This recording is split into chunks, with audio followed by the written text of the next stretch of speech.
mind? I don't. Okay. All right. We're live. Well, not really, but we're recording anyways. But JP, thanks for joining us. So for the benefit of the audience, 20 minutes ago, JP was sweating it out in the gym, and he's turned it around to join me on the podcast. So really, really grateful to have you here. And I was just asking about your trip to Thailand as well, and wondering whether this is an annual trip or I know it's one of your favorite places in the world. It is indeed. Well done. First of all, thanks for having me, Matt. Really appreciate you reaching out. And I love having these conversations. I really, really do, especially when they're not pre-planned. Usually people ask me when I go on a podcast, like, oh, can you send us some questions? Or can we send you some questions? I'm like, no, can we just have a conversation? Yeah. And then it feels more real and more authentic. So why am I in Phuket, Thailand? I've been coming here for 12 years. I used to be a professional Muay Thai fighter. I've only had a few pro fights, but I've been coming here for years because when I was a fighter in my mid to late 20s, like the mecca of Thai boxing is Thailand. Yeah. And when I came here, I just got so much from it, from the weather, the food, the people, the energy, the sense of adventure, freedom, as in everything is outdoors, restaurants are outdoors. And I'm absolutely in love with being outdoors, coming from Cape Town, South Africa, always being in sports and fitness. So I started running retreats here many years ago. I was like, man, if I get this much from being here just for a week, imagine if I can bring people here. And I ran retreats for about a decade. And then COVID happened, Thailand closed, like most people know. And then it opened up on the 1st of April again. And on the 4th of April, I was on a plane to Thailand. So, and then to add to why I'm here, 3 years ago, I had a near-death accident, almost to the day. And it woke me up to a lot. Specifically, it woke me up to the fact that I was losing little pieces of myself over the years, becoming a version of success that looked successful on the outside, but that wasn't really true to me. So I did a lot of spiritual work over the last 3 years and really dug deep within myself to look at what do I really value most in the world. And one of those things was to be a global citizen. I've always said for years, and I don't think this is my quote, I think I heard it many years ago, that love is my religion and the world is my home. I love to be a free spirit. I love to travel. I love to be light on my feet. Yeah. And about 6 months ago, I made a decision that I no longer wanted to be stuck in one place. So I set up residency in Dubai. I have a business in Dubai. I'm a resident there. I'm a resident in the UK. Technically, I'm still a resident of South Africa. And right now, I'm becoming a resident of Thailand. So I can right now live in, well, as of 2 or 3 weeks from now, I can live in 4 different countries if I want to. And let's see where it goes from there. But it all comes down to what is my best life based on what I value and how can I live in that as often as possible. And the street that I live in Thailand, there's a very famous gym called Tiger Muay Thai.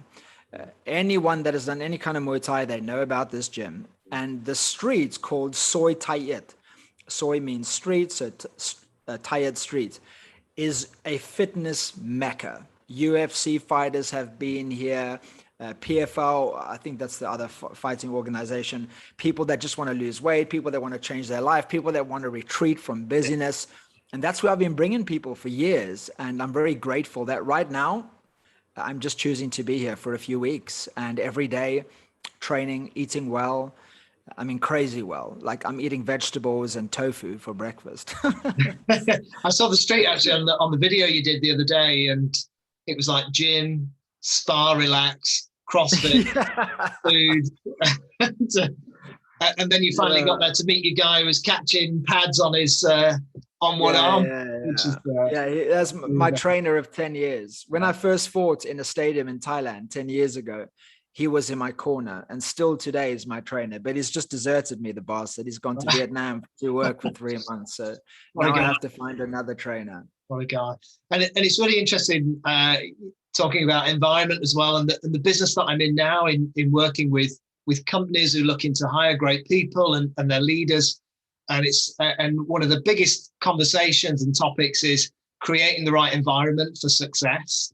and to thrive. And coming from a sports background as well, being around the right people and the right influencers in the right environment with the right things at your fingertips so you can excel. And it sounds like you're doing exactly. I mean, whether you're looking at consulting or serving businesses in any way, or coaching in businesses or coaching individuals, look, coaching came from sport. It didn't exist in business before it existed in sport. Mm-hmm. And I always simply say this: if you're in a sport, a team sport, and you're running in one direction, and everyone else is either running in another direction or they're running all over the place, you're never going to win. You're never going to win. Everyone needs to be running in the same direction. And for that to be able to manifest or to be true, there needs to be clarity. There needs to be courage amongst everyone. There needs to be vision, mission, purpose, mutual goals, etc. That's why these sporting movies are so famous, where everyone's losing in the first half. And then they go into the locker room. And Al Pacino comes in. And Al Pacino comes in. He says, "It's the inches that matter." Yeah, inch by inch. Yeah, and then people come out and play a better second half. Essentially, that's what I love to do for people, is get them into the boardroom or get them into the locker room. And let's have a discussion about how we can play a better second half. And it really is a game, winning in business, winning in sport is a game. Absolutely. And it's been so interesting. Absolutely. And seeing your journey as well, and others in business as well, transferring from pure sports into business over the years. I drop a couple of names. Andrew Silito, he was the GB hockey coach. He's now business consultant coach. Ben Hunt Davis was year 2000. He won the Olympics rowing in Sydney. Now business coaching and consulting, and there must be so many things that you're seeing in business that are transferable from sport. And I know we touched on it briefly before about some of the real failures that you're seeing in leadership and the real struggles. And perhaps we can maybe go down that line for a minute and just see where you're seeing the real bad stuff and when you're seeing the real good stuff. Yeah, I mean, 100%. There is so much connection between winning at sport and winning in business. And that's why so many athletes have become incredible coaches, consultants, influencers in the corporate world. And if you look at my clients over 16 years of coaching, let's say 10 years of corporate coaching. First 6 years, I was doing like fitness coaching and then life coaching. But then eventually I moved into businesses. I moved what I called from in the basement in gyms to in the boardroom. And I've never put out a business proposal. I've never, spoken about benefits of wellness in the workplace, as in like in a professional corporate way. Yeah. But people that observe me recognize the importance of energy, of wellness, of high performance balance, not work-life balance, but how can we keep our balance like a fighter jet or a plane and keep performing at our best at a high speed.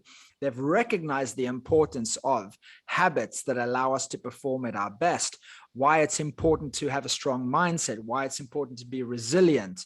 And all of that I've done really through sharing my life journey and sharing my own challenges and how I get myself through my own challenges, how I tap into higher levels of my own potential, thrive under pressure through learning psychological skills, and how I can sustain high performance, even though sustaining high performance still looks like this, because there's nothing in life that is linear other than death.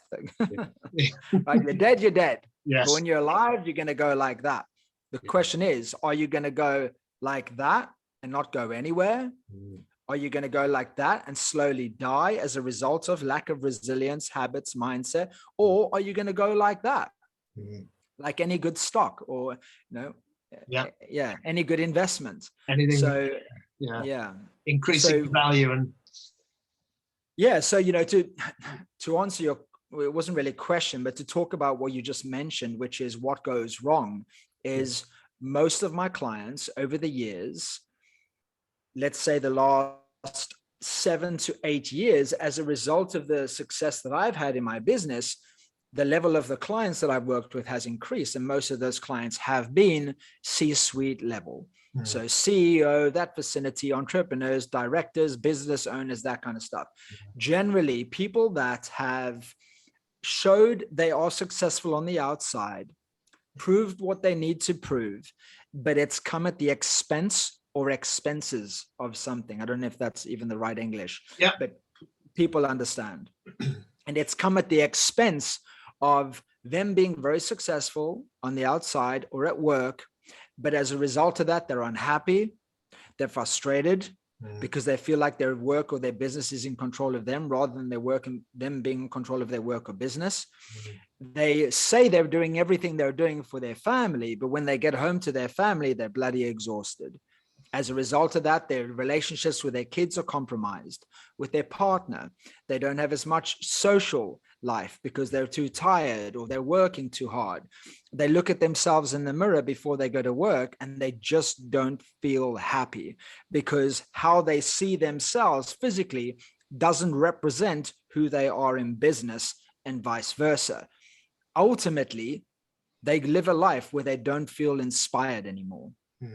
And how can you live the best version of yourself if you don't feel inspired by the way that you're showing up? So they feel tired as a result of being tired and all of the things I previously mentioned. They have lack of consistency, lack of good habits, lack of passion. And as a result of that, over time, they lose more and more purpose, or they lose touch with their purpose and why they do what they do, or why they even chose to one day say, hey, this is what I'm going to do with my life. And this, ultimately, they become lost. They become a lesser version of themselves. They know they can be better. And that's why I say they're frustrated. They're not frustrated with other people. They're frustrated with themselves because even though they have what they have, they know inside they can play a better game and they're not playing it. So you know how they squash that emotion down? Keep working, maybe have a couple of drinks at the end of the day, maybe smoke, do drugs, whatever. Because they're like, you know what? I'll just keep going. Just keep going. You hear that? You hear a lot in pilots as well. And, you know, the crazy stuff. I don't even want to think about airline pilots, you know, going off the rails, just completely overworked. And oh man, I'm not sure I want to hear that. I travel a lot. I don't think it's a common thing, but I think burnout in general, really, and just burnout, maybe not the kind of love for what they're doing. But I do hear people in business say, I feel like a piece of me is dying inside every day that I do this. And I see a lot of the people at the top level that just jack in the corporate race and move into consulting and interim to get some kind of balance back, to balance the equilibrium, and so they can give more to their family and be more true to their own self. Look, absolutely true to their own self. And, you know, when you are living a life that you know is not true to you, it becomes exhausting. And look, I've never worked in corporate. I've been self-employed pretty much my entire life, other than having jobs when I was a kid, just trying to survive, having the life that I had growing up. But I've never worked in corporate, but I don't need to have worked in corporate to know how most leaders feel. And most leaders, 78% of people in leadership positions don't like what they do. And that's shocking. It's disappointing. And it makes me very sad. On the contrary, or on the reverse side, it makes me extremely passionate to be able to share this, because I know everyone can thrive and everyone should love what they do. There's a quote that I love: don't ask what the world needs, which is what most people do in business. Ask what makes you come alive, because what the world needs is more people who come alive. Because when you come alive, you feel more full. And when you feel more full, you want to be in service more than you already are. When we feel empty, we want to retract, we want to pull back. And once again, I've not been in corporate, but I've made the same mistakes because I'm in a leadership position. You know, I've had teams from 1 to 7 people. I've ran events and you know, done things with partners and associates and stuff. And I've retracted in my life. And in hindsight, I know every time I pulled back, it was because of some kind of frustration. It's not working. I don't feel good. I'm tired. I'm not getting the result I want. I don't feel passion anymore. It's all my stuff that I needed to deal with. And every time I do, I retreat, pull back, like stepping into the locker room again, come out of the arena, look at what you do, and then go back in for the second half as a better, stronger, more confident player. And I'm blessed to be able to do that for 16 years for people, to help them play a better game. And for those that are not familiar with your content, who haven't listened to your work or read your books as well, you talk a lot about, you can't improve the outside if you don't, start within. Yeah. Is that the right kind of? Yeah, absolutely. Right, you don't work on the internal game. Yeah, there's different versions of that. If you have, most people have some kind of wound that they're carrying from their childhood, from their teenage life, or from something that's happened in their life, can be even recent. And until you heal that wound, you will never outgrow that wound. It will always keep you where you are. And you'll believe, I can't have more than this, or I can't be more than this, or I can't feel better than I already feel because of ... And that's the thing that needs to be removed. And you also can't create on the outside what you don't already have, feel, and believe on the inside, because everything on the outer world is just an extension or an expression of what we see and believe internally. And how I know that to be true, I mean, don't take my word for it. Go look in the world. You can have two people in the same job, same room, same house, same world, same country. One person is having the worst time of their life. The other one saying, man, I love what I do. Some people sweep the streets and are miserable every day. And others go to work with passion.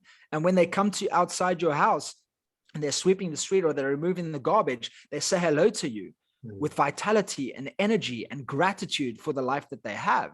So it's the same environment on the outside, but a completely different environment on the inside. And here's the amazing thing about this life that we can create. Everything on the inside of us is 100% under our control, which means if you don't like what you see on the outside, you can change it. Anyone can change it. And if you don't believe me, go read a book, if you haven't read it already, by Viktor E. Frankl, called A Man's Search for Meaning, where in the World War, in concentration camps, in Auschwitz, even in a queue where people going right were being gassed, people going left got another day to live. When he was watching people's limbs fall off, when he was seeing bodies piled up and pieces of skin missing because they were turning to cannibalism because they were so hungry, he still found a positive meaning. And he realized that if I can stay positive in all of this, I can create a different meaning for this story. And he went out and he created his own therapy called logotherapy, wrote a book, a best-selling book, and became very famous for turning his suffering into something more meaningful. So I love this stuff. Yeah, it's absolutely. And there's an old Wayne Dyer as well. When you change the way you look at things, the things you look at change. There's the next tattoo. It's good. We were chatting earlier. We were saying, man, we're so similar, you and I. Yes. As you said that, I was like, man, that's going to be my next tattoo. I'll share something a bit off subject, but I know it will be valuable to people watching and listening. And we're freestyling here, JP. So. Yeah, after this, I actually have a tattoo booked. So for people that don't know, I consider myself like a spiritual warrior. I think I was a tribal chief in a past life. I've been fascinated with tattoos and piercings my entire life. I pierced my ears when I was 16. I didn't tell anyone until I was 18 because my mother would have killed me. I tattooed myself. I figured out how to tattoo myself when I was 13. And I didn't tell anyone until I was 18 because I did it for me. I just like it. It's some kind of weird expression of me bringing myself into the world by, I guess, I don't know, expressing my uniqueness. Anyway, so I've always had tattoos. And in case people don't know me or watching this and thinking, man, this guy's having a midlife crisis. It's been a 37-year midlife crisis, or no, 27-year. And so I have a tattoo booked straight after this. Wow. And it is the words, "You have exceeded what was expected." And the reason why I'm getting these words written is because after my accident 3 years ago, where I almost died when I was hit by a hit and run driver. Incredible. 2 weeks in intensive care, almost 2 months in hospital. When I lay on my hospital bed And I saw all this love pouring in from all around the world. And I saw the articles and the Daily Mail and this and that. I realized that, man, I've already done a lot of amazing work in the world. You know, people thanking me, people saying, JP, if this is going to happen to anyone, I'm glad it happened to you because you're going to turn this into something powerful. Lots of different expressions of love and gratitude from all around the world. It made me realize that everything I ever wanted as a kid, I'd already achieved. But I was so obsessed with achieving that I couldn't slow down long enough to realize how far I'd already come. Mm-hmm. And all of my coaching has been based on experiences. Right? I don't call myself I'm not a textbook coach.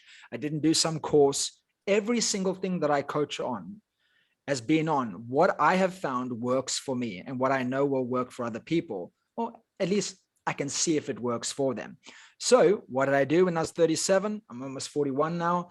I turned that into a coaching exercise called reflection, and getting my clients to reflect on how far they've already come. So to go back to your audience and looking at how can we be better leaders, many tools, many strategies, many practices, one of which is to spend more time reflecting on who you've already become. And I realized that, and I cried in intensive care. I cried and cried and cried because I realized, man, JP, slow down. You've already done what you need to do. You've proved what you need to prove. And my father took his life when I was 13 years old because he never felt enough. And he suffered for many, many years because his own mother left him in an orphanage when he was 5 years old. And when he took his life, obviously he felt like his life was a failure.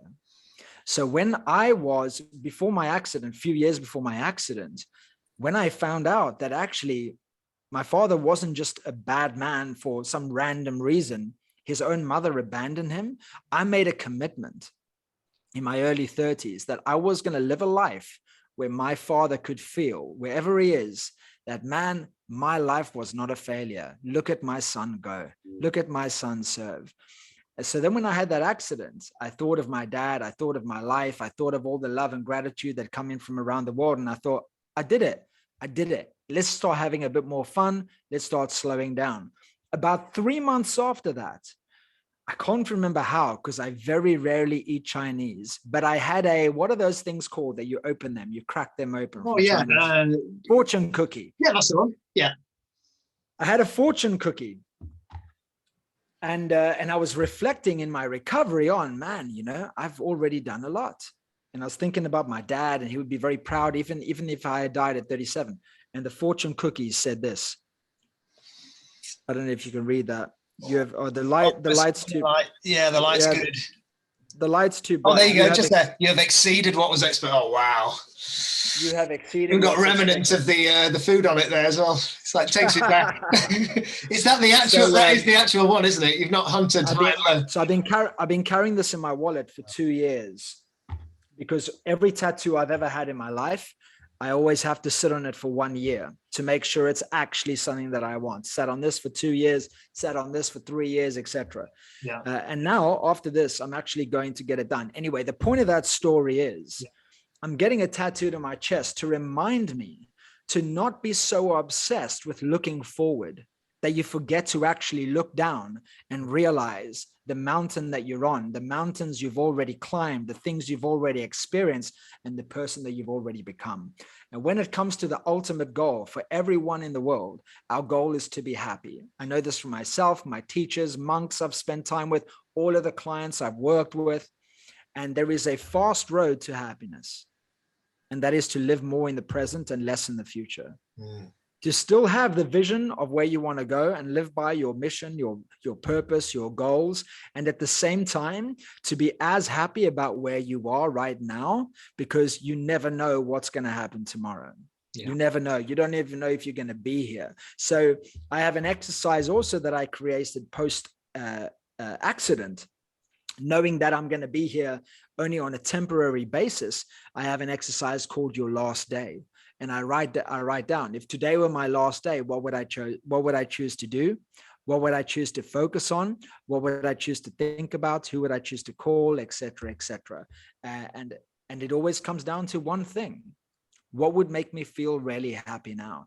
And that doesn't mean that you ignore leadership or you ignore your business. I think that you can still build a magnificent organization, corporation, empire by saying, what would I choose to do today? And if that is to build an empire, keep doing that every day. Yeah. If it is to lead, keep doing that every day. But do it in the way that you love it most, because to go back to what you said, sometimes it's not about what you do, it's the way you do what you do. So however you choose to lead, however you choose to serve, or however we choose to serve, do it in a way that is true to us, because that is when you'll always be most fulfilled, most filled up, and happiest.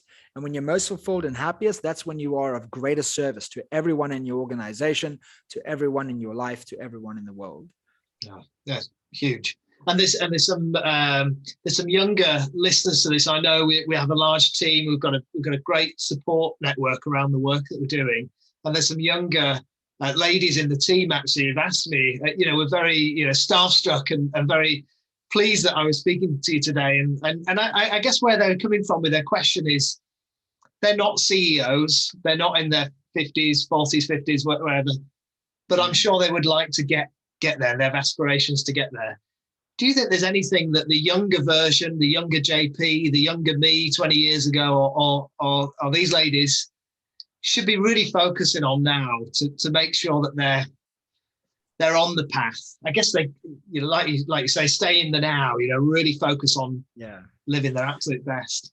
I'm going to try and keep this short, because clearly you can see I love to talk about this stuff. And sometimes I go and you've got a booking, and I appreciate your time. In short, I'll expand on this, but in short, to everyone listening, write this down. Act as if. Whatever it is that you want to be, act as if. The easiest way to become a CEO is to act like a CEO. You don't have to wait for permission. You don't have to wait for someone to tell you, oh, now you can go now, or now you can start. And here's an example. When I was 23, 24, I kind of hit rock bottom. I was doing all the wrong things, DJing, all that stuff, and realized I wanted to live a better, more purposeful, healthier life. And I started to do this work of personal development. And I started working on myself. A year later, I'd changed my environment, got a job in a gym. Growing up in South Africa, I'd always loved fitness. And I got a job as a salesperson in the gym. Every salesperson wore shorts and a t-shirt, because the staff uniform, like most gyms for salespeople, is the t-shirt with the logo on. You know what I did? I wore jeans. Not every day, but a lot of the days I wore jeans, my gym t-shirt with a sports jacket, sports blazer over it with smart shoes. So I looked like smart casual. You know what happened? People treated me like I was in a leadership position. Every time someone came into the gym and they felt like, oh, actually, you know what? I want to speak to someone about this or personal training or whatever, they would approach me first. Because of how I looked, because I acted like I was already a leader. And I was the person with the least experience. I'd never done sales in my life before. I was a DJ. But luckily I got the job because one of the bars I DJ'd at, the owner knew me and he knew I had good energy. And he was like, you're perfect for the gym.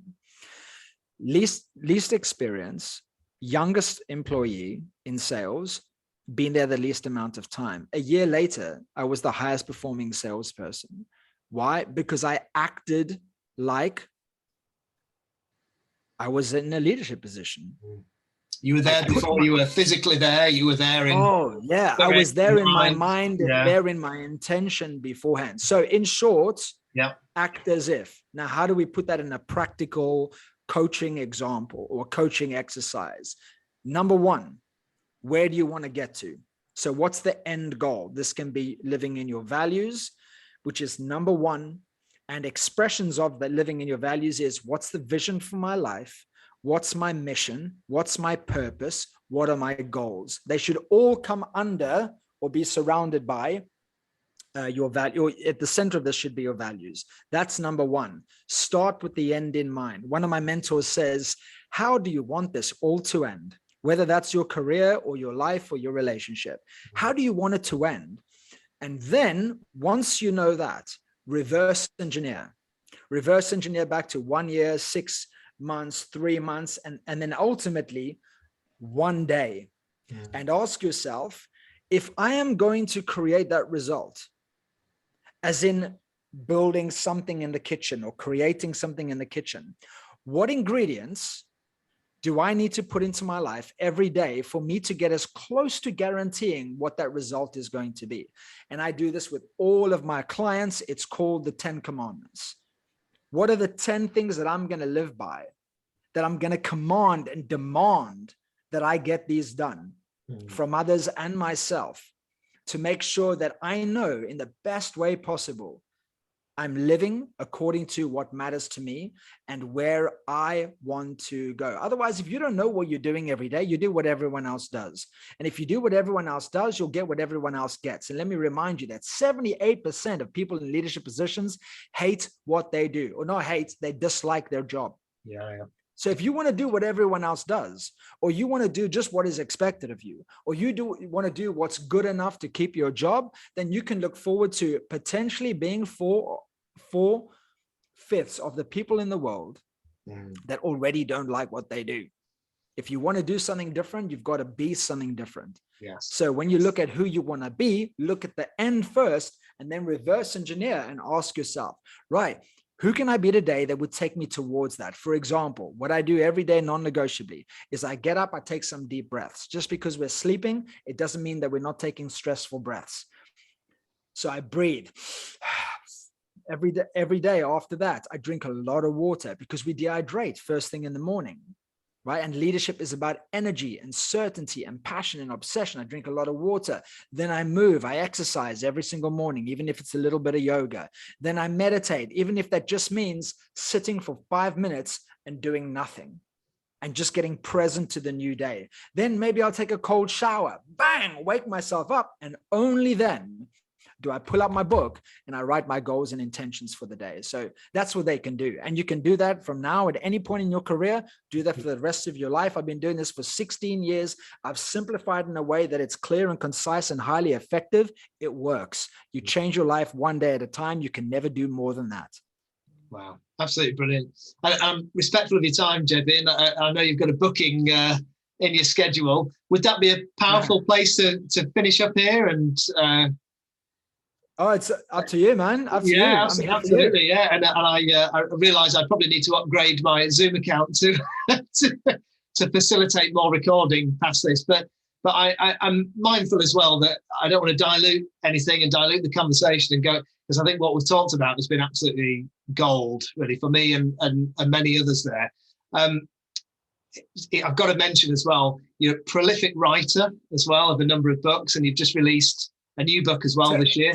Terribly skilled writer, but prolific anyway. Prolific.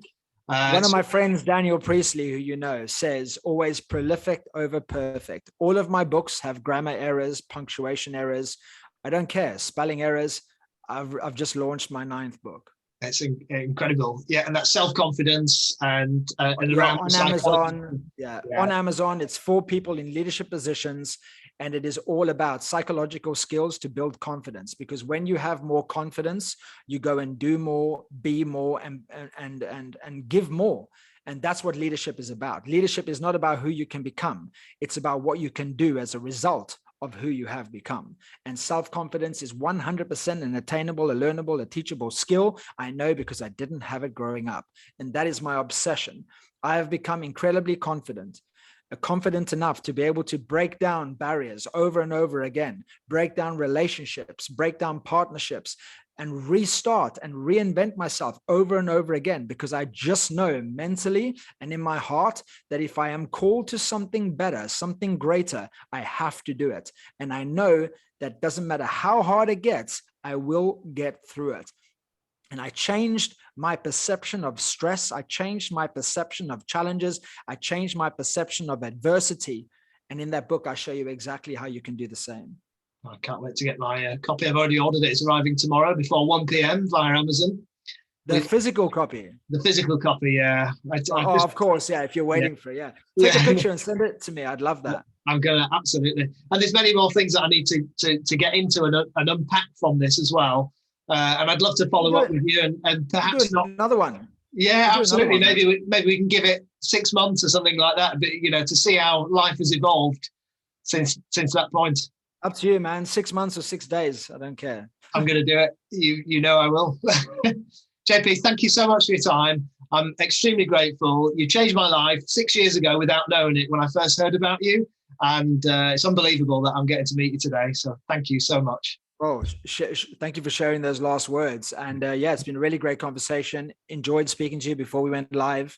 And hopefully this is an ongoing friendship. You bet it is. Absolutely, JP. Thank you. I'll speak to you in a bit. Thanks so much, man. Take care. You too.